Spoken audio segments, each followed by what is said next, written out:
আরআরএম still inside পলিটিক্সকে আপনাদেরকে স্বাগত জানাচ্ছি। আমি আজিজুর রহমান কিরণ। এই অনুষ্ঠানে মূলত সমসাময়িক রাজনৈতিক বিষয়গুলো নিয়ে আমরা কথা বলে থাকি। আজকেও তার ব্যতিক্রম নয়। আজকে আমরা যে বিষয়ে কথা বলতে চাই সেটি হচ্ছে ভোটের দাবিতে মাঠে নামছে বিএনপি, অর্থাৎ মাঠে নামার একটা ইঙ্গিত আমরা পেয়েছি। এ বিষয়ে আলোচনার জন্য স্টুডিওতে উপস্থিত আছেন দুজন বিশেষ অতিথি।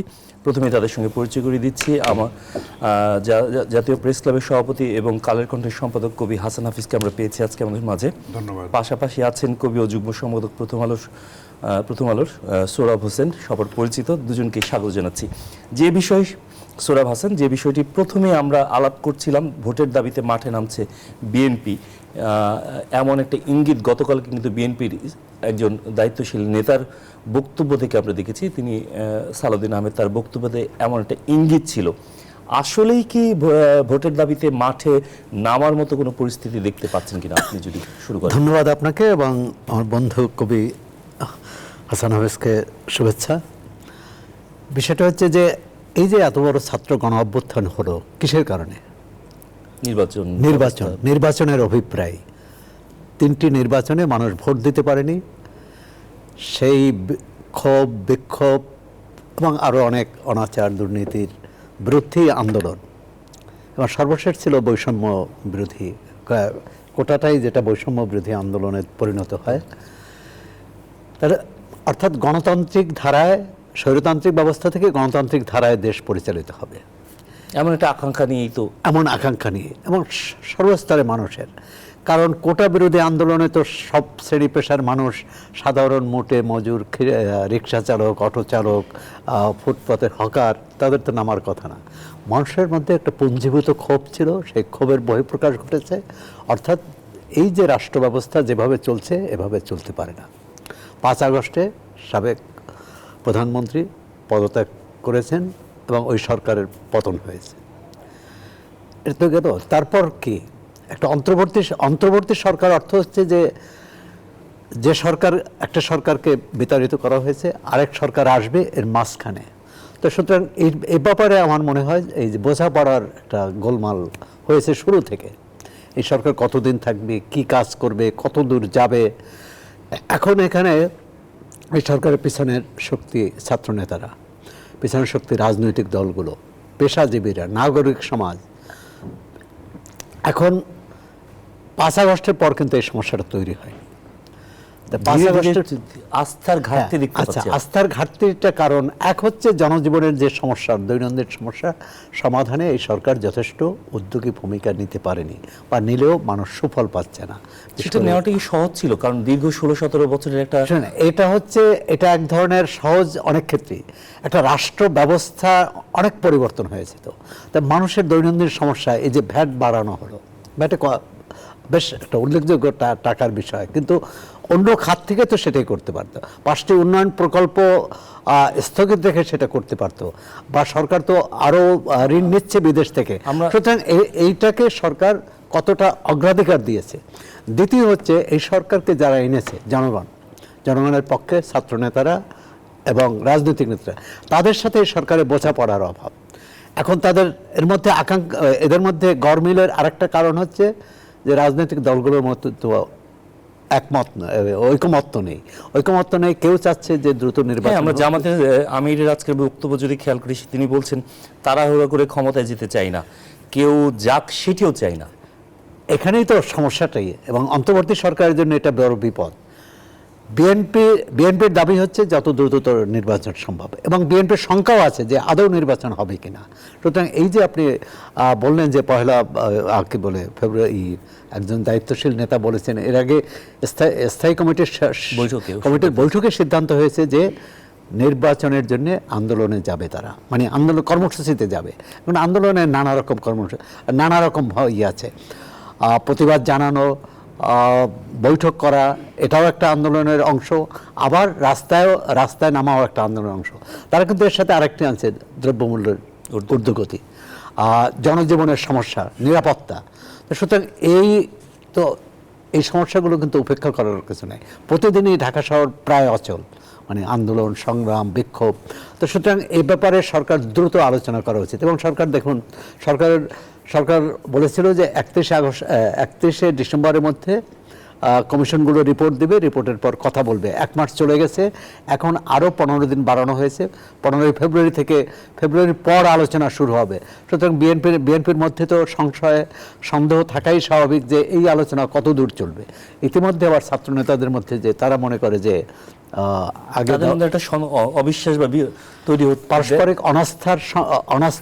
পারস্পরিক আস্থার ঘাটতি এবং সংশয় সন্দেহ।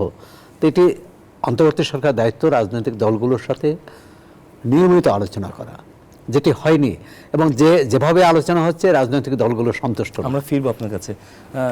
হাসান হাফিজ, আপনি এই বিষয়টাকে কিভাবে দেখছেন যে ভোটের দাবিতে বিএনপির মাঠে নামার যে ইঙ্গিত দিচ্ছে, অর্থাৎ বিভিন্ন কর্মসূচি দিয়ে তারা যেতে চাচ্ছে, আমরা যতটুকু তাদের বডি ল্যাঙ্গুয়েজ বা কথায় বুঝেছি যে সরকারের উপর একটা চাপ তৈরি করে নির্বাচনের প্রক্রিয়ায় যাওয়ার একটা চাপ তৈরি করতে চাচ্ছে, আসলে এটা কতটা যৌক্তিক? চাপ তৈরি করতে হবে কেন? এই সরকারটা তো এসছে একটা নির্বাচন দেওয়ার জন্য। একটা সংস্কার তো আপনি একটা অন্তহীন প্রক্রিয়া, তাই না? এটা চলতেই থাকে, চলমান প্রক্রিয়া। একটা চলমান প্রক্রিয়া। আপনার 3 বছর পরে যে সংকটটা দেখা দিবে তখন আপনি সেটা অ্যাড্রেস করবেন।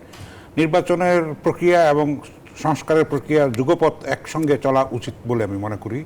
তো চাপ সৃষ্টি কেন করতে হচ্ছে সেটাই হচ্ছে কথা। এই সরকার তো 5 মাস 6 মাসে কিন্তু সেরকম বড় সাফল্যের পরিচয় দিতে পারে নাই, এবং তার মধ্যে অনেক উপদেষ্টা আছে, যেটা আমি বলি অক্ষম সততা দিয়ে তো কোনো কাজ হবে না। তাদের সততা, দেশপ্রেম নিয়ে কোনো প্রশ্নবিদ্ধ করা যায় না তাদেরকে, কিন্তু তাদের বিচক্ষণতার অভাব আছে, পরিপক্কতার অভাব আছে, দূরদর্শিতার অভাব আছে, দৃঢ়তার অভাব আছে। তারা কিন্তু একের পর এক লেজে গোপরি করে ফেলছে। এক এক উপদেষ্টার কথা এক এক রকম, একটা কিন্তু একটা এক সুরে তারা বলছে না। ফলে তো এই বিভেদটা তৈরি হয়েছে। আমার বন্ধু যেটা বললেন, মাত্র 2 বার ডাকা হয়েছে রাজনৈতিক দলগুলো, সেটা তো একটা প্রহসন। আপনি একদিনে যদি 10টা রাজনৈতিক দলকে ডাকেন, একজনকে যদি 10 মিনিট সময় দেয়, এটা হয় না। কারণ দেশটা চালাতে হবে রাজনৈতিক নেতাদের হাত দিয়ে, দেশটা চলবে, পরিষ্কার কথা। এটার মধ্যে কোনো অন্তর্বর্তী কোনো সুযোগ নাই। আবার আগামী মাসে বোধহয় এই যে তত্ত্বাবধায়ক সরকারের যে রায় হওয়ার কথা, তখন কিন্তু আবার চেঞ্জ হয়ে যাবে।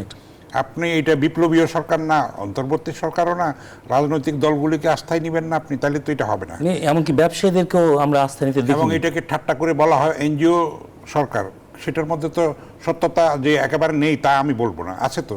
কিন্তু আপনি দেখেন কোনো উপদেষ্টা তার সাবজেক্টই বোঝে না। তো দক্ষ যোগ্য লোকের কি অভাব ছিল দেশে? নিশ্চয়ই ছিল না। সেই হোমওয়ার্কটা করা হয় নাই। তারা কিন্তু এর মধ্যে সংশোধনও হয় না, যে ব্যর্থ তাকে কিন্তু রেখে দেওয়া হচ্ছে সেই হাসিনার মডেলেই। তাহলে কি পরিবর্তনটা হলো? রক্তের সঙ্গে আমরা যদি বেইমানি করি, তাহলে আমরা নতুন পরিবর্তিত বাংলাদেশটা কিভাবে পাবো? নতুন দেশটা কিভাবে আমরা বিনির্মাণ করব? সুতরাং নির্বাচন হতে হবে যত দ্রুত সম্ভব। এটা বিএনপি নেতাদের অনেকে বলছেন যে এটা 3 মাসের মধ্যে করা সম্ভব। আপনার যদি ভোটার লিস্টের আপডেট করা যায় এবং সীমানা নির্ধারণের সমস্যাগুলি করা যায়। আপনি পুলিশের পোশাক নিয়ে মাথা ঘামাচ্ছেন, ইটস নট ইউর এজেন্ডা, তাই না? পুলিশের মানসিকতা যদি না বদলায়, আপনি তাকে রাজার পোশাক পরিয়ে দিলেন, তাহলে তো কোনো লাভ হচ্ছে না। পুলিশকে যে ডিমোরালাইজ করা হয়েছে, পুলিশের মধ্যে দুষ্ত্রুটিও তো ছিল, তারা যে ফেরেশতা তা তো না। তারা কিন্তু এখনো পর্যন্ত সেইভাবে আন্তরিকভাবে কাজটা করছে না। সরকার এটা কাজটা আদায়ও করতে পারছে না। একটার পর একটা আমরা দেখতে পাচ্ছি যে নানান ষড়যন্ত্র হচ্ছে, সেটা ঠিক, দেশে বিদেশে ষড়যন্ত্র হচ্ছে, কিন্তু তার মধ্যে সরকারের মধ্যে যে দৃঢ়তাটা আমরা আশা করেছিলাম, সেটা আমরা তার অভাব দেখতে পাচ্ছি। সেই দৃঢ়তার অভাবে কি বিএনপির যে আন্দোলন, যদি আন্দোলনই করে বিএনপি, আমার মনে হয় আন্দোলন বলতে আমরা যে হরতাল অবরোধ ওরকম কিছু না, কিন্তু তার কর্মসূচি ভিত্তিক কিছু চাপটা তৈরি করতে হবে। চাপটা তৈরি করতে হচ্ছে কেন? আমার প্রশ্নটা সেখানে, কেন করতে হবে? এই সরকার সসম্মানে বিদায় নিক, তাদের যার যার ইমেজ রক্ষা করে, আমরা সেটাই চাইব। এবং একটা নির্বাচিত, সুষ্ঠু, অবাধ এবং প্রত্যেকের ভোটাধিকার নিশ্চিত করার মাধ্যমে যে নির্বাচনটা হবে, আন্তর্জাতিকভাবে গ্রহণযোগ্য হবে, সেরকম একটা নির্বাচন চাই আমরা। এর মধ্যে 3-3টার নির্বাচন হয়েছে তথাকথিত, সেটা দেশকে কলঙ্ক লিপ্ত করেছে, সেইটার থেকে আমরা মুক্তি চাই। আমরা সেই অভিশাপ থেকে মুক্তি চাই। আমরা দেশের যে সম্মানহানি হয়েছে, সম্পদ পাচার হয়েছে এবং স্বামী স্ত্রীর সম্পর্কের যেরকম একটা কূটনীতি হয়েছে নতজানু, আমরা সেটার থেকে মুক্তি চাই। আমরা মেরুদণ্ড সোজা করে স্বাধীন, সার্বভৌম, প্রকৃত অর্থে আমরা বাংলাদেশ চাই। আমরা আপনাকে যদি আরেকটু বিষয় জানতে চাই যে দলগুলির ঐক্যমত্য নিয়ে কথা হচ্ছে, যে বিএনপি একটা পথে একদিকে হাঁটার চেষ্টা করছে, বিএনপির উপর ভর করে থাকা একটা বড় রাজনৈতিক দল জামায়াত ইসলাম বেশ কিছুদিন ধরেই তারা একটু ভিন্ন পথে যাওয়ার চেষ্টা করছে। এটি আসলে কেন আপনার কাছে কি মনে হয়? এটা হচ্ছে একটা আন্ডারস্ট্যান্ডিং এর অভাব আছে, তাদের মধ্যে দূরত্বটা এইভাবে তৈরি হচ্ছে। এটার রেফারির ভূমিকাটা কিন্তু অন্তর্বর্তী সরকারের, তারা সেটা করতে পারছে না। যদি করতে পারতো, তাদেরকে ঘন ঘন আস্থা নিত। আপনি সংস্কার করছেন, আমি সংস্কার করলাম, আপনি রাজনৈতিক দল, আপনার যদি কমিটমেন্ট না থাকে, আপনার যদি অঙ্গীকার না থাকে যে আপনি বাস্তবায়ন করবেন ক্ষমতায় এসে, তাহলে তো এই সমস্ত কিছু ব্যর্থ হয়ে গেল। এই আয়োজন, অর্থ, শ্রম, মেধা সব কিছু নষ্ট হয়ে যাবে না? তাদেরকে আস্থায় নিতে হবে, তারা করবে। জাতীয় সব কিছু বিলম্বিত হচ্ছে। আমার বন্ধু যেটা বললেন, সংস্কার কমিটির রিপোর্ট খালি একের পর এক পিছাচ্ছি, তা আপনার আগামী 15 দিনের মধ্যেও যে পাওয়া যাবে আমি এরকম মনে করি না। আবার বলবে নানান ছুতা নাতায় যে আবার এটা আরেকটু সময় লাগবে। তো এরকম অন্তহীন তো চলতে পারে না, একটা জায়গায় তো থামতে হবে, একটা টাইম লাইন তো লাগবে, টাইম ফ্রেম একটা লাগবে। সোহরাব হাসান, আপনার কাছে যদি জানতে চাই যে এই যে সংস্কার কমিটির প্রস্তাবনাগুলো নিয়ে যে আলোচনার উদ্যোগ দেখা যাচ্ছে না, এটাও কিন্তু রাজনৈতিক দলগুলোর মধ্যে একটা শঙ্কা তৈরি করছে। হ্যাঁ, শঙ্কা, সন্দেহ, অবিশ্বাস এবং হতাশা। তার সবচেয়ে হলো হতাশা। মানুষ ছাত্র গণ অভ্যুত্থানের পর মানুষের মধ্যে, সাধারণ মানুষের মধ্যে যে আশা জেগেছিল, যে স্বপ্ন দেখেছিল, সেই স্বপ্নটা ভাঙার অধিকার তো কারণেই, অন্তত অন্তর্বর্তী সরকারের। তাদের স্বপ্ন, জনগণের স্বপ্নটা বোঝা দরকার, এবং জনগণের স্বপ্ন বোঝার জন্য একটা রাজনৈতিক মন দরকার। এই সরকার কিন্তু রাজনৈতিক মন নেই। তারা এই এক ধরনের, এবং পুরোপুরি আমলাদের উপর নির্ভরশীল। যে আমলাতন্ত্রের বিরুদ্ধে, এই শেখ হাসিনা যে 15 বছর শাসন করেছে আমলাতন্ত্রের উপর ভিত্তি করে, সেই আমলাতন্ত্রের উপরে এই অন্তর্বর্তী সরকারও নির্ভর করছে, এবং পুরোপুরি। দ্বিতীয় হচ্ছে যে আপনি কি বলে বিএনপি এবং জামাতের যে রাজনীতির রসায়ন বলছিলেন, সেখানে একটা বড় কারণ হচ্ছে আওয়ামী লীগ যখন মাঠে ছিল, যখন ক্ষমতায় ছিল বা ক্ষমতার বাইরে ছিল, তখন বিএনপি জামাতের জোটের প্রয়োজন ছিল কৌশলগত। বিএনপি দাবি করে যে এটা কৌশলগত জোট, আদর্শগত জোট নয়। সুতরাং তাদের ছিল যে আওয়ামী লীগকে মোকাবেলা করার জন্য, আওয়ামী লীগের সঙ্গে জাতীয় পার্টি ছিল, বামরা ছিল, সুতরাং আওয়ামী লীগকে মোকাবেলা করার জন্য বিএনপির জামাতকে প্রয়োজন ছিল বা অন্যান্য ইসলামী দলকে। এবং জামাতের যেহেতু বিএনপিকে প্রয়োজন ছিল সেই মুহূর্তে, প্রয়োজন আপনার, আমি বলছি যে যখন আপনার প্রতিপক্ষকে মোকাবেলা করবেন, বিশেষ করে ভোটের মাঠে, তখন তো আপনি হিসাব করবেন যে কার কি পরিমাণ ভোট আছে। আপনি দেখেছেন যে বিএনপি আওয়ামী লীগ দুই দলই যখন অন্যের সঙ্গে জোট বেঁধেছে তখন ভালো ফল করেছে, যখন তার জোট দুর্বল হয়েছে অথবা এককভাবে নির্বাচন করেছে সে ভালো করতে পারেনি। দ্বিতীয় হচ্ছে যে জামাত ইসলাম, এখন জামাত ইসলামের কিন্তু এই আন্দোলনের সুযোগে তার যে অতীতের গ্লানি, অতীতের যে কালিমা, সেটা একটা মশার চেষ্টা করছে, এবং এতদিন ভাবছে যে বিএনপিকে নিয়ে, সেটা এখন সে এককভাবে চাচ্ছে, এবং 71 মুক্তিযুদ্ধ সম্পর্কে নানা প্রশ্ন করছে, নানা রকম তাদের যে ছাত্র শিবিরের যে ছাত্র সংবাদ, একটি মুখপত্র, সেই মুখপত্রে একটা প্রবন্ধ ছাপা হয়েছে যে কিছু মুসলমান ভুল করে মুক্তিযুদ্ধে অংশ নিয়েছিল। তো এটা তো পুরো বাংলাদেশের সার্বভৌমত্বকে প্রশ্ন করা, এটা চ্যালেঞ্জ করা। যদিও পরবর্তীকালে তারা সমালোচনার মুখে সেই প্রবন্ধ প্রত্যাহার করেছে, আর এজন্য ধন্যবাদ জানাবো। কিন্তু এই ধরনের মানসিকতা, তার থেকে তারা বেরিয়ে আসতে পারেনি। আমরা কালকে প্রধান উপদেষ্টার প্রেস সচিব বলছেন যে আওয়ামী লীগ যে গণহত্যা চালিয়েছে তার জন্য ক্ষমা চাইতে হবে প্রথমত, তারা যদি আবার রাজনীতিতে ফিরে আসে, আর যারা অপরাধ করেছে তাদের বিচার হবে। 71-এ 53 বছর আগে যারা অপরাধ করেছে, যারা গণহত্যার সাথে জড়িত ছিল, সেই দল আনুষ্ঠানিকভাবে ক্ষমা চেয়েছে? চায়নি। আমাদের দেশে ক্ষমা চাওয়া বা তার যে ভুল হয়েছে দুঃখ প্রকাশ করা, এটা আমাদের রাজনৈতিক সংস্কৃতিতে নেই। সুতরাং এটা একটা বড়, কারণ ভুল করলে বা অন্যায় করলেও সেটাই মনে করে ন্যায় করেছে। আপনি আওয়ামী লীগের বিবৃতি, বক্তৃতার বিবৃতি দেখবেন, তারা যদি, অনেকেই মনে করেছে, আওয়ামী লীগের যারা শুভানুধ্যায়ী তারাও মনে করে যে এই দলটি যা হয়েছে তাদের এজন্য তাদের ক্ষমা চাওয়া উচিত জাতির কাছে, কারণ এতগুলো প্রাণ গেছে। কি ষড়যন্ত্র আছে, তুমি ষড়যন্ত্র ধরতে পারো না, তোমার দায়। সাবেক স্বরাষ্ট্রমন্ত্রী বলেছে যে গোয়েন্দা ব্যর্থতা। আরে গোয়েন্দা ব্যর্থতা কি সরকারের ব্যর্থতা না? আর গোয়েন্দা দিয়ে যে গোয়েন্দার উপর নির্ভর করে যে দেশ চালাতে হয়, তাহলে তো সেটাই আমরা দেখেছি, সেটা গণতন্ত্র হলো না। তো জনগণের সাথে বিচ্ছিন্নতা, পরবর্তীকালে বিরোধী পক্ষ তো চাইবেই তার উদ্দেশ্য বা তার লক্ষ্য অর্জন করতে। সবচেয়ে হলো যে 3টি নির্বাচনে মানুষকে ভোটাধিকার থেকে বঞ্চিত করা। সুতরাং এই ছাত্র গণ অভ্যুত্থানের একটি শিক্ষা হচ্ছে যে ভবিষ্যতে কেউ এই কাজটি করতে যাবে না আশা করি। দ্বিতীয় হচ্ছে যে ভোটের হিসেব নিকেশ, দ্বিমত থাকবে, ভিন্ন মত থাকবে, এমনকি আদর্শের লড়াইও থাকবে, কিন্তু এই লড়াইটা এমন পর্যায়ে না পৌঁছে যেটা অন্য পক্ষ সুযোগ নেবে না, এখন হলো সংঘাতের দিকে না নিয়ে যায়। আর হচ্ছে যে ধারাবাহিকতা, বিএনপির আন্দোলন শান্তিপূর্ণ আন্দোলন হলে তাদের দাবি দেওয়া জনগণের কাছে নিয়ে গেলে কোনো আপত্তি নেই, কিন্তু এমন কিছু না ঘটে যাতে একটা সংঘাতময় পরিস্থিতি তৈরি করে। এখন ধরুন বিএনপি কোনো কর্মসূচি নিল, এর মধ্যে যদি পাল্টা কোনো কর্মসূচি অন্য পক্ষ নেয়, সেটা ছাত্রদের পক্ষ হতে পারে, সেটি জামাত ইসলামের পক্ষ থেকে হতে পারে, আর মাত্র 6 মাসও হয়নি এই সব দল আন্দোলন করেই তো যুগপৎ আন্দোলন বলি আর একসঙ্গে বলি, তারা তো একসঙ্গে একটা লক্ষ্য নিয়ে আন্দোলন করেছিল।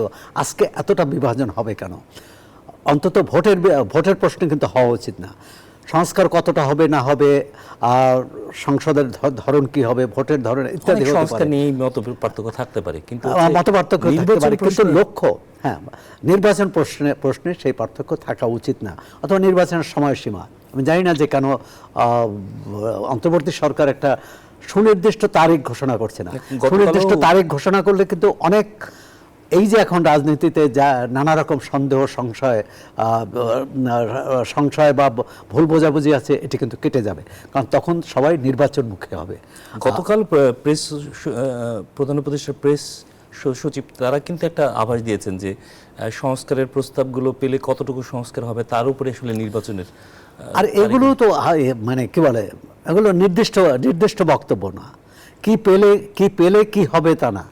আমরা রাজনৈতিক দলগুলোকে তারা বেঁধে দেখ না যে আপনারা একমত হয়ে আসুন, আমরা ডিসেম্বরের মধ্যে নির্বাচন করতে চাই, কিন্তু তার আগে আপনাদের ঐকমত্যে পৌঁছতে হবে যে এই নির্বাচনে সবাই অংশ নেবে, এই নির্বাচনে কেউ কারো বিরুদ্ধে মানে হানাহানি করবে না, বা একপক্ষ নির্বাচন বানচাল করার চেষ্টা করবে না, অপরপক্ষ তার সুবিধা নেওয়ার চেষ্টা করবে না, রাষ্ট্রীয় প্রশাসনকে কেউ ব্যবহার করতে চাইবে না, মানে এটা সুনির্দিষ্ট ইয়ে থাকবে।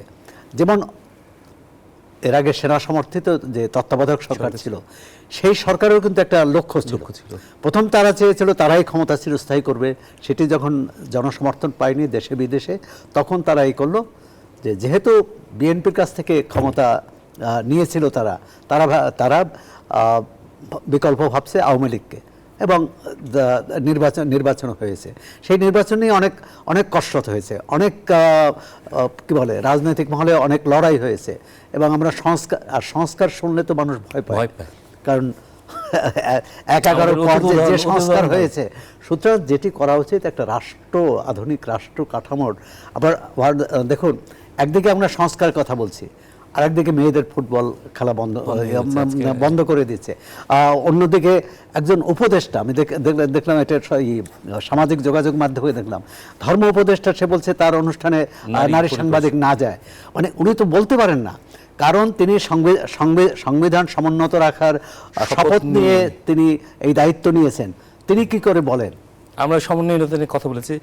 হাসান হাফিজ, আপনি যদি বলেন, আমরা দেখতে পাচ্ছি নির্বাচন প্রশ্নে জামাত বিএনপি অনেকটাই পরস্পর বিরোধী একটা অবস্থান নিয়েছেন, এবং পক্ষান্তরে আন্দোলনে যারা মূল ভূমিকা পালন করেছেন, আমাদের ছাত্র সমাজ বা বৈষম্য বিরোধী ছাত্র আন্দোলনে যারা জড়িত ছিল, তারা কিন্তু একটা ঢালা অভিযোগ করছে যে বিএনপি খুব তাড়াহুড়ো করে নির্বাচন চাচ্ছে সংস্কার ছাড়াই। সেই প্রশ্নে কিন্তু বিএনপি তো যৌক্তিক সময় দিয়েছে, প্রথম দিকে বলেছে, এটা বলাটা ঠিক হবে না। আর ছাত্ররা আন্দোলন করেছে, গণ অভ্যুত্থান হয়েছে, ঠিক আছে, কিন্তু তার আগে আপনি দেখেন এতদিন ধরে বিএনপির কত মানুষ গুম হয়েছে, কত মানুষ খুন হয়েছে, তারা ঘর ছাড়া হয়েছে কত, তাদের ত্যাগটা আপনি দেখবেন না, দীর্ঘকালের যেই ত্যাগ তিতিক্ষা, কিন্তু আমরা তো সেটা ভুলে যাচ্ছি। আমরা শুধু জুলাই এবং আগস্টের মধ্যে সীমাবদ্ধ করলে তো হবে না, এটা কিন্তু দীর্ঘকাল ধরে এটার ক্ষেত্রটা তৈরি হয়েছে, এবং অনেক ত্যাগ, অনেক তিতিক্ষা, অনেক মায়ের ডাকের আরতি আপনারা জানেন, সেই যে আয়না ঘর, সেগুলি একটা একটা করে তো বেরোচ্ছে এখন, তাই না? আর আপনি আমার বন্ধু বললেন যেটা আওয়ামী লীগের এই যে আগের সেনা সমর্থিত সরকার, সেটাও আওয়ামী লীগেরই ছিল, কারণ আওয়ামী লীগের শেখ হাসিনা এয়ারপোর্টে বলে গিয়েছিলেন যে আমরা এটা সমর্থন দেব যে সরকার আসবে, বলে গিয়েছিল। সুতরাং এটা যে তাদের ডিজাইন করা, সেটা কিন্তু প্রমাণিত এর মধ্যে। তো এখনকার কেমিস্ট্রিটা চেঞ্জ হয়ে গেছে। এখন ছাত্র গণ অভ্যুত্থান যেটা হয়েছে, ফলে সেনাবাহিনীও এখানে একটা ভালো ভূমিকা পালন করেছে। আমি বলবো যে তারা রক্তপাত থেকে দেশটাকে রক্ষা করেছে, গৃহযুদ্ধ থেকে রক্ষা করেছে, 90 সালেও তারা করেছে। সেই দেশপ্রেমের পরিচয়টা, দূরদর্শিতার পরিচয়টা তারা দিয়েছে। তো এখন আমরা চাইবো সবাই মিলে আমরা যেন একটা সুষ্ঠু সুন্দর ভবিষ্যতের দিকে দেশটাকে আমরা এগিয়ে নিয়ে যেতে পারি, সেখানে প্রত্যেকেরই দায়িত্ব আছে। আমি মনে করি যে 23 জন উপদেষ্টার পক্ষে ম্যাজিক নাই, তাদের হাতে আলাউদ্দিনের আশ্চর্য প্রদীপ নাই, এবং অর্থনীতি সার্বিক সবকিছু যে ভঙ্গুর অবস্থা, ভয়ঙ্কর একটা অবস্থা আছে এবং ষড়যন্ত্র ক্রিয়াশীল আছে। আমাদের দেশের মিডিয়ার মধ্যেও আছে, পাশের বহির্বিশ্বে দেশের তো মিডিয়া, আছেই। হ্যাঁ, প্রতিবেশীর বিদেশেও মধ্যে আছে। আরো প্রকট। একটার পর একটা কিন্তু এই সরকারকে উৎখাত করার জন্য, নস্যাৎ বিপদে করার ফেলার জন্য, হ্যাঁ, জন্য। বড় ধরনের সংকট তৈরি করার জন্য কিন্তু চক্রান্তগুলি চলছে এবং ভবিষ্যতে আরও হবে। সুতরাং জাতীয় ঐক্যটা এখানে খুব দরকার। শেখ হাসিনাকে আশ্রয় দেওয়ার ব্যাপারে ভারতের রাজনৈতিক দলগুলি ঐক্যবদ্ধ হয়েছে না, যদিও সেটা অন্যায়, কিন্তু হয়েছে। তো আমাদের দেশে তো আমরা সেটা হতে পারছি না। আমরা কেন সীমান্ত হত্যার প্রশ্নে সবাই এক হচ্ছি না? কেন সীমান্তে রক্ত ঝরবে? আমরা স্বাধীন হয়েছে কি ভারতের হাতে মরার জন্যে? আমরা আজকেও ঘটনা তাদের কাছে আমরা কৃতজ্ঞ, কিন্তু তাই বলে আমরা মাথা বিক্রি করে দিতে পারি না। আপনি দেখেন, এই প্রথমবারের মতো বিএসএফ মাপ চেয়েছে বিজিবির কাছে, এবং কিছুদিন চেয়েছে। আগে আমাদের একজনকে ধরে নিয়ে গিয়েছিল। চাঁপানেবগঞ্জ। আমাদের লোকেরা কিন্তু আবার পাল্টা একজনকে ধরে নিয়ে আসছে। তো এখন আমরা যদি মেরুদণ্ডের পরিচয় দিই, আমরা যদি নতজানু পররাষ্ট্রনীতির থেকে সরে আসি, তাহলে কিন্তু অবশ্যই তারা আমাদের সেভাবে কথা বলবে, আমাদের সঙ্গে সমতার ভিত্তিতে, ন্যায্যতার ভিত্তিতে, পারস্পরিক শ্রদ্ধাশীলতার ভিত্তিতে বন্ধুত্বটা হবে। তো জাতীয় ঐক্যটা তৈরি করতে হবে। আপনি যেটা বললেন, রাজনৈতিক দলগুলির মধ্যে বিভেদ কিন্তু হচ্ছে, অনৈক্যটা হচ্ছে। আওয়ামী লীগকে ক্ষমা করার প্রশ্নেও আপনি দেখেন এক একজন এক এক বক্তব্য দিচ্ছে। প্রথমে ক্ষমা করে দিবে, আবার কাউকে ব্যান করে দিবে। আওয়ামী লীগ থাকবে, ঠিক আছে, অসুবিধা নেই, কিন্তু একটা যে প্রক্রিয়া চলছে আন্তর্জাতিক অপরাধ ট্রাইব্যুনালে, সেটার বিচারটা হলে বড় বড় নেতারা হয়তো কনভিক্টেড হয়ে যাবে, তারা এরপরে নতুন ফ্রেশ আওয়ামী লীগের লোকেরা আসবে। আপনি আওয়ামী লীগের এত মেজরিটি মানুষ, আপনি তাদেরকে কি সব মেরে ফেলবেন? এটা তো হতে পারে না। তাদেরকে শুদ্ধ হওয়ার সুযোগ দেবেন, তাদেরকে ক্ষমা করবেন, তাদের মধ্যে সেই চেতনাটা যেন সঞ্চারিত হয় যে ভুলের প্রায়শ্চিত্তটা, পাপের প্রায়শ্চিত্তটা তারা যেন করে। আমরা একটা বিরতি নিতে চাচ্ছি। বিরতির পর আবারও ছাত্রদের সঙ্গে রাজনৈতিক দলগুলো একটা দূরত্ব আমরা দেখতে পাচ্ছি, সেই বিষয় নিয়ে কথা বলবো। দর্শক, RRM স্টিল ইনসাইড পলিটিক্সে একটা বিরতি নিচ্ছি, আশা করি আমাদের সঙ্গেই থাকবেন। কত জানাচ্ছি RRM স্টিল ইনসাইড পলিটিক্সে। বিরতির আগে কথা বলছিলাম ভোটের দাবিতে মাঠে নামছে বিএনপি, এই শিরোনামে আলোচনা করছিলাম। জনাব সোহরাব হাসান, আপনি যদি একটু বলেন, সেটা হচ্ছে আমরা দেখতে পাচ্ছি বেশ কিছু প্রশ্নে ছাত্র আন্দোলনে যারা জড়িত ছিল তারা এবং বিএনপি প্রায় মুখোমুখি অবস্থানে। অর্থাৎ তাদের বেশ কয়েকটা অভিযোগ যদি বলি, যে রাষ্ট্রপতির অপসারণ প্রশ্নে, প্রোক্লেমেশন প্রশ্নে, নির্বাচন প্রশ্নে, সংস্কার প্রশ্নে আমরা দেখতে পাচ্ছি পরস্পর মুখোমুখি একটা অবস্থানে দাঁড়িয়ে আছে। আপনার কাছে কি মনে হচ্ছে? না, মুখোমুখি অবস্থানটা যে সবসময় খারাপ তা না। আমরা তো জাতীয় সংসদে, আমাদের জাতীয় সংসদ খুব কম কার্যকর হয়েছে। জাতীয় সংসদে তো যে কোনো দেশে, যুক্তরাষ্ট্র বলেন, যুক্তরাজ্যে বলেন, সরকারি দল বিরোধী দল মুখোমুখি প্রচণ্ড, কোথাও কোথাও মারামারিও হয়। সেটা মুখোমুখি হওয়াটা খারাপ না, যে তাদের দাবি দেওয়া এটা, বিএনপির দাবি দেওয়া এটা। এখন এর যে খারাপ দিক সেটা হলো যে সংশয়, সন্দেহ।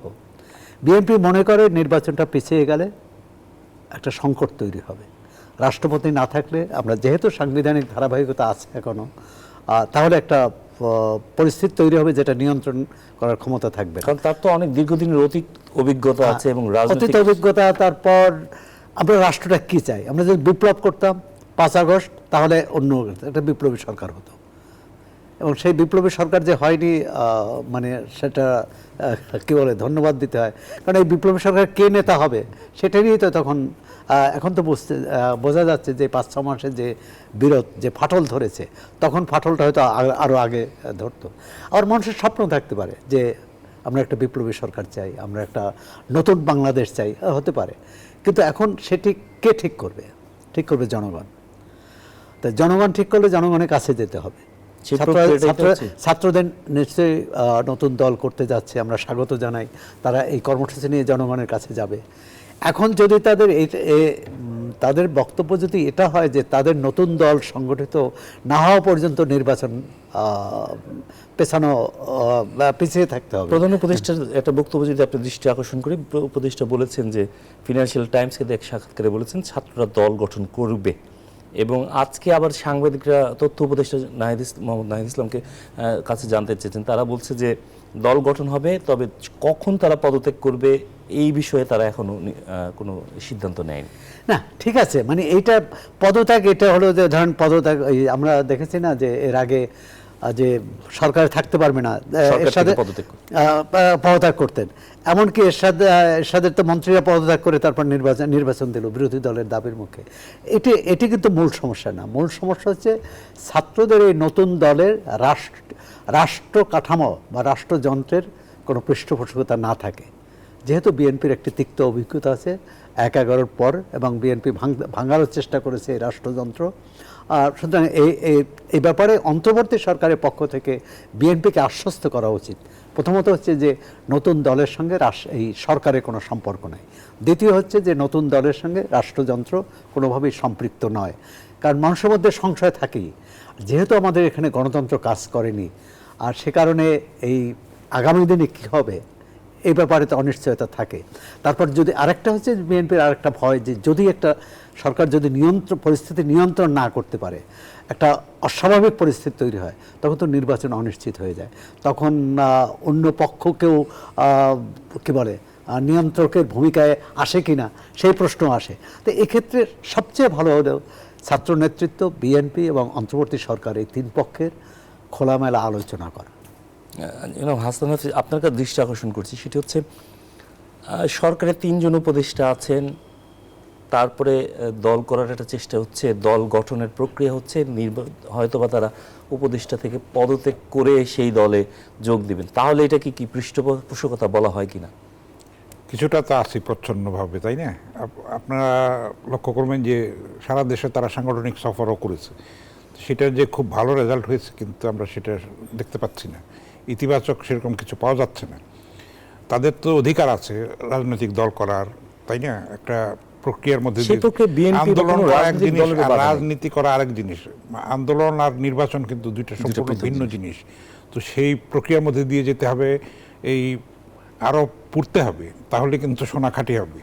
তো সেইটা আমরা দেখার অপেক্ষায় রইলাম। তাদেরকে স্বাগত জানাই। নতুন দল এলে ভালো কথা, তারা যদি সেরকম কিছু উপহার দিতে পারে, জনগণ যদি কনভিন্সড হয়, তাহলে তারা জনগণের ভোটে পাশ করে আসবে। সরকার গঠন করার মতো যদি আস্থা অর্জন করতে পারে, যদি সেরকমভাবে নির্বাচিত হয়ে আসে, ওয়েলকাম। কিন্তু আমরা সেটার জন্য দেখার অপেক্ষায় রইলাম। কিন্তু আমরা এটা চাইবো না, আমার বন্ধু যেটা বললেন যে পরিষ্কার করে বলতে হবে সরকারকে যে এই রাজনৈতিক দলের সঙ্গে আমাদের কোনো সংশ্লেষ নাই এবং কোনো আনুকূল্য পাচ্ছে না সরকারের কাছ থেকে। যদি দল করতে হয় সরকারের থেকে, এটা তথ্য উপদেষ্টা আজকে ক্লিয়ারলি বলেছেন, টাইমটা এখনও বলতে পারছেন না উনি।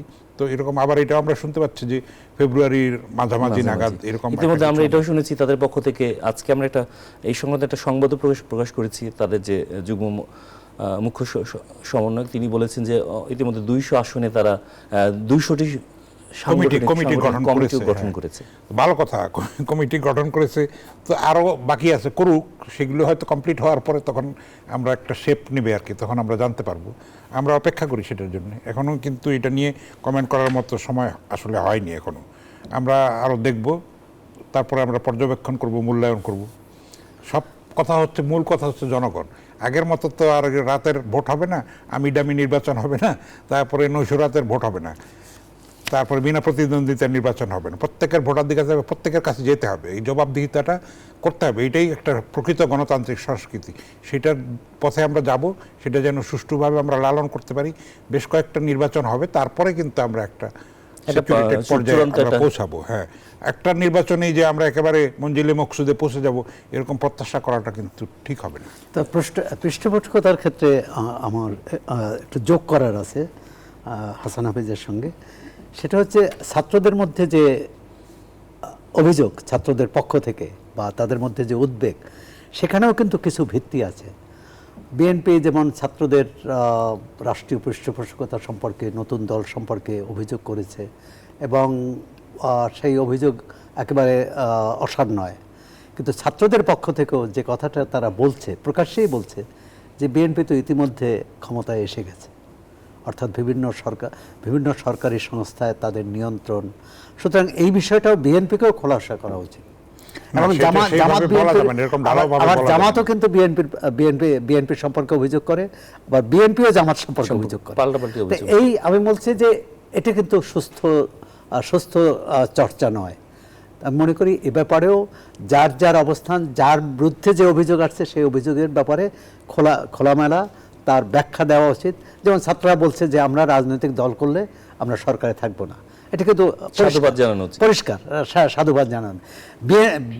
বিএনপিও আহ্বান জানাতে পারে যে কোথায় কোথায় আমরা দখল করেছি সেটা বলো, এবং সেখানে পরিষ্কার করা। অর্থাৎ এখন চেক এন্ড এরকম ঢালাওভাবে ব্যালেন্স বলাটা হ্যাঁ, ঠিক একটা নয়। ভারসাম্য, ঢালাওভাবে অভিযোগও যেমন ঢালাওভাবে করা উচিত না, আবার নিজেকে পরিষ্কারও থাকতে হবে। যে অভিযোগ আমি অন্যের বিরুদ্ধে করছি সেই একই অভিযোগ আমার বিপক্ষে কেউ না করতে পারে, সে ব্যাপারে সতর্ক থাকা উচিত বলে মনে করি। এবং জনাব হাসান হাফিজ, আপনি যদি দেখেন যে কিছু কিছু ক্ষেত্রে আমরা দেখেছি যে বিএনপি কিন্তু বলে যাচ্ছে যে পুরো প্রশাসনে জামাতের দখলে। বিএনপির সিনিয়র যুগ্ম মহাসচিব রুহুল কবির রিজভী তিনি এমন একটা কথা বলেছেন।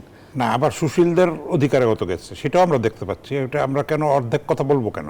সুশীলদের ইয়েতেও আছে তো, তাই না? আমরা সেই -2 এর অন্যরকম একটা আমরা প্রতিফলন দেখতে পাচ্ছি। এটা যদি কেউ বলে তাকে তো আমরা ব্লেম করতে পারি না, সেটারও তো উপাদান আছে, এই সরকারের মধ্যে আছে না? সেটারই কিন্তু একটা ধারাবাহিকতাও একটা ছোট করে হলেও আছে আমি মনে করি।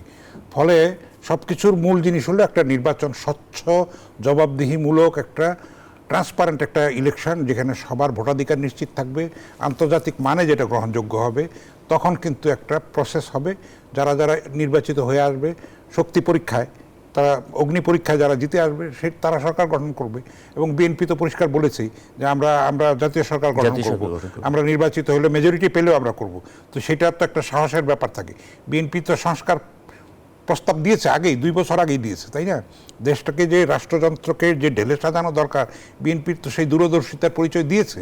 এবং আপনি দেখেন যে অনেককে বেলায় নিয়ে চলে যেতে চাচ্ছে, ডিরেইলড হয়ে যাচ্ছে, সেগুলি বিএনপি তো কঠোরভাবে অ্যাকশন নিচ্ছে। তো তাদের কেন্দ্রীয় কমিটির অনেক কেউ সাসপেন্ড করেছে, বহিষ্কার করেছে, তো কঠোরভাবে করেছে। এটার নজির আগে ছিল না।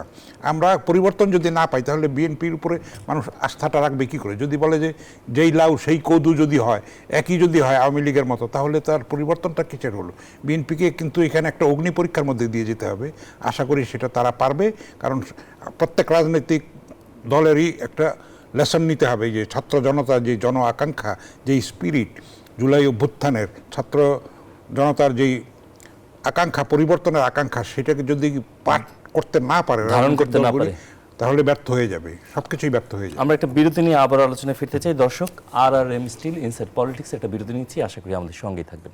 দর্শক, বিরতির পর আবারও স্বাগত জানাচ্ছি RRM স্টিল ইনসাইড পলিটিক্সে। বিরতির আগে কথা বলছিলাম ভোটের দাবিতে মাঠে নামছে বিএনপি এই প্রসঙ্গে। আজ একটা রিপোর্টের যদি দৃষ্টি আকর্ষণ করি, ইন্টারন্যাশনাল ক্রাইসিস গ্রুপ ICG, তারা তাদের এক প্রতিবেদনে বলছেন যে গণতান্ত্রিক উত্তরণে উভয় সংকটে বাংলাদেশ। জনাব সোহরাব হাসান, আপনার কাছে কি মনে হয়? না, তাহলে তো বিএনপির যে আন্দোলনের কর্মসূচির যৌক্তিকতা প্রমাণ করে যে সংকট না থাকলে তো বিএনপি এই কর্মসূচি নিত না। অর্থাৎ যদি এরকম মসৃণ দেখতো সামনের পথ, এটি সংকটটা তৈরি হয়েছে তো পারস্পরিক অনাস্থা, অবিশ্বাস থেকে। এখন তো আওয়ামী লীগ মাঠে নেই, তার মানে আন্দোলনে যারা জয়ী সেই পক্ষগুলোর মধ্যে কেন এত বৈরিতা হবে, কেন এত মুখোমুখি অবস্থান হবে, এই প্রশ্ন তো আছে। এবং তাতে কিন্তু অন্তর্বর্তী সরকার নিজেও দুর্বল, তার দুর্বলতা প্রকাশ পেয়েছে, এবং জনগণ মারাত্মকভাবে হতাশ। কারণ মানুষের প্রথম তো রুটি রুজির ব্যাপার, প্রথম হচ্ছে তার ভাত কাপড়ের সমস্যার সমাধান, সেটি চাবে নিরাপত্তা। এখন সেখানে কিন্তু প্রচণ্ড ঘাটতি। আমাদের উপদেষ্টাদের পারফরমেন্স নিয়ে তো নানা রকম কথাবার্তা হচ্ছে, এবং এক ধরনের আমার মনে হয় যে প্রধান উপদেষ্টা তো বলছিলেন কয়েক মাসের পর যে পারফরমেন্স রিপোর্ট চেয়েছিলেন উপদেষ্টাদের। আমরা জানি না যে সেই পারফরমেন্স রিপোর্ট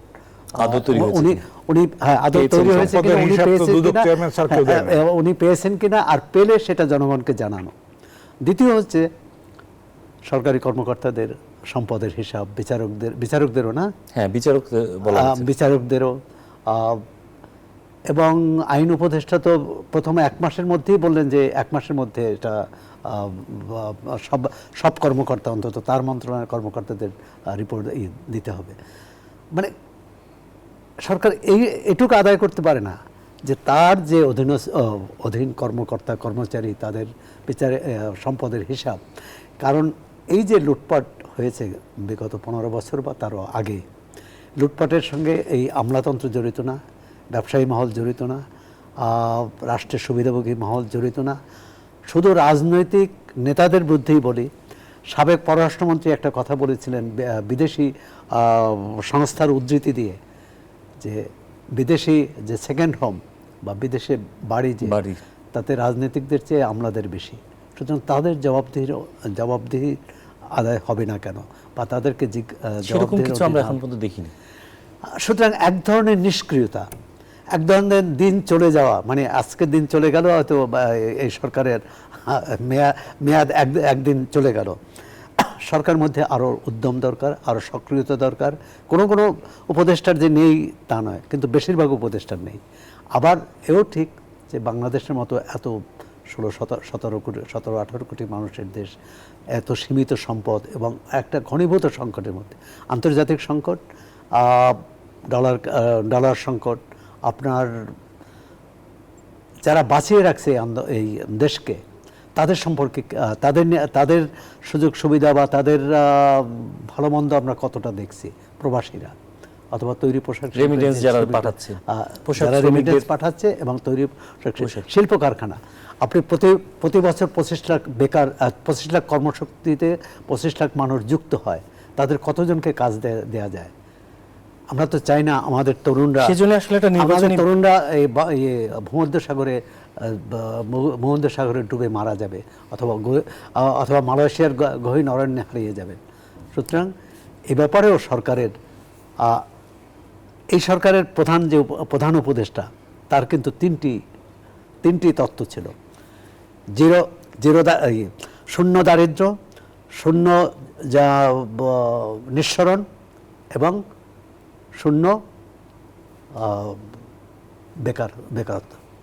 তার কোনো কিছু আমরা দেখতে পাই এখন বাংলাদেশের বাস্তবতায় আমরা দেখছি না। জনাব হাসান হাফিজ, আপনি যদি শেষ করেন, আসলে গণতান্ত্রিক উত্তরণে উভয় সংকটে বাংলাদেশ এই সংকট কাটাতে আসলে সরকারের কাছে আপনাদের মতো যারা আছেন বা আমরা সাধারণ মানুষের আসলে প্রত্যাশা কি?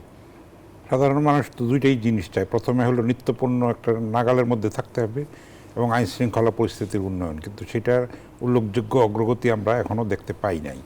এবং রাজনৈতিক সংকট কাটানোর জন্য সরকারকে উচিত হবে আস্থায় নেওয়া, ঘন ঘন রাজনৈতিক দলের মতামত নেওয়া এবং একটা মতৈক্যে পৌঁছানো, জাতীয় মতৈক্যে, ক্রাইসিস পিরিয়ডটাকে সবাই মিলে ফেস করা।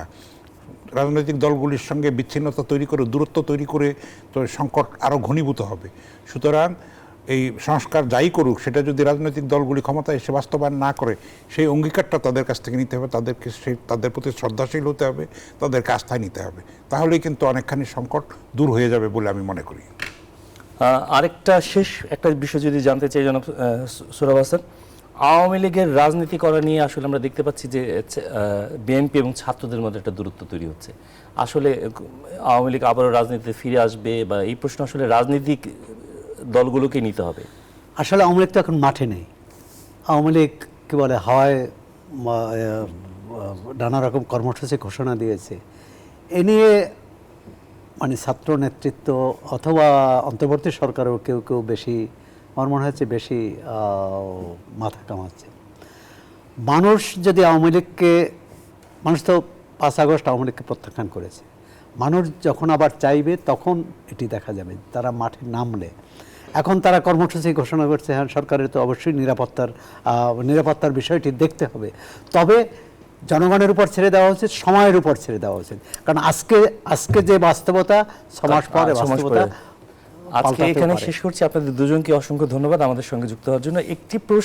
দুটি বিষয় আমরা এখানে পেলাম আজকে। নির্বাচন প্রশ্নে দলগুলোর জাতীয় ঐক্যমত দরকার এবং সরকারকেও রাজনৈতিক দলগুলোর ভাষা বুঝে আসলে নির্বাচনের পথে হাঁটার জন্য এটি চূড়ান্ত রূপরেখা দেওয়ার প্রয়োজন। RRM স্টিল ইনসাইড পলিটিক্সে আজকের মতো এখানে শেষ করছি।